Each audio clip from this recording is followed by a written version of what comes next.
Welcome to the Worthington Mansion.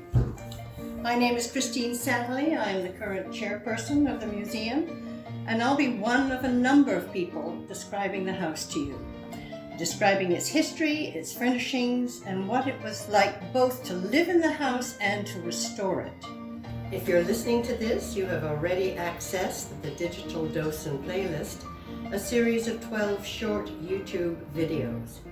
Follow them in order and they will lead you on an educational 45-minute tour of the mansion, or play the videos for only those rooms you are interested in. We'll begin here in the entry foyer with a short history of the house.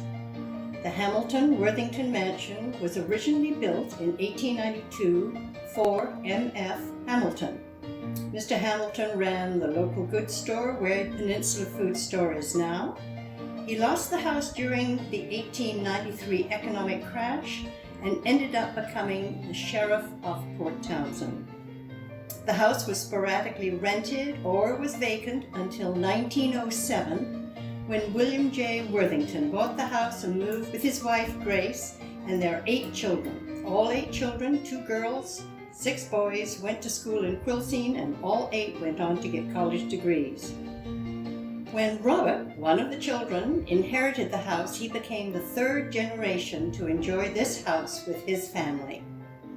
During this period, the appearance of the house changed. Most significantly, the mansard roof was removed and replaced with an ordinary pitched roof.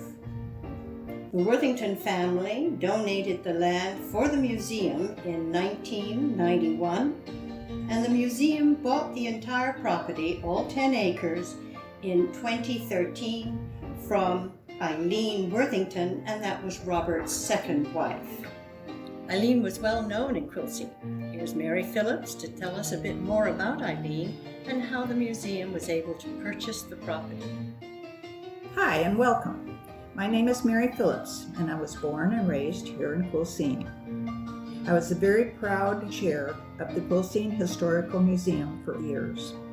But as a child, I spent my happy times with Ellen Worthington Jenner in this very wonderful old house. And as you can see, the craftsmanship is amazing.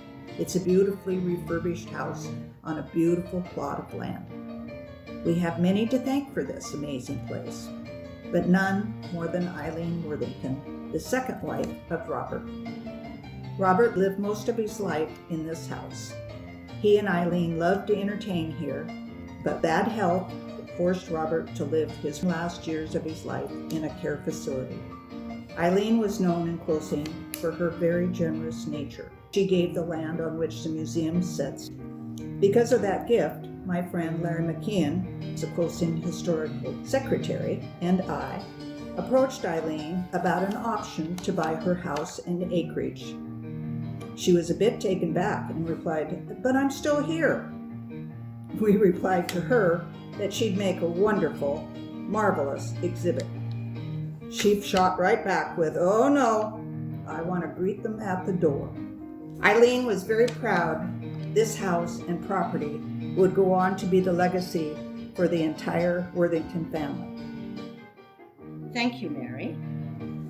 The goal of the museum was to restore the house to its original 1890 style by adding the mansard roof back on. Over 45,000 volunteer hours, over 1.6 million in grants and private donations have created this house before you. Many items in the house are original to the house. Most of the others are period, meaning that they are antiques and not reproductions. An example of this is the ceiling fixture right here in the entry hallway, true to the period with original etched glass. Just have a little chat about the front porch here. It was totally removed. This is all brand new woodwork up here. But we had a very old picture of the mansion, and we blew it up so we could get the detailing that you see on this front porch here. Let's step into the parlor.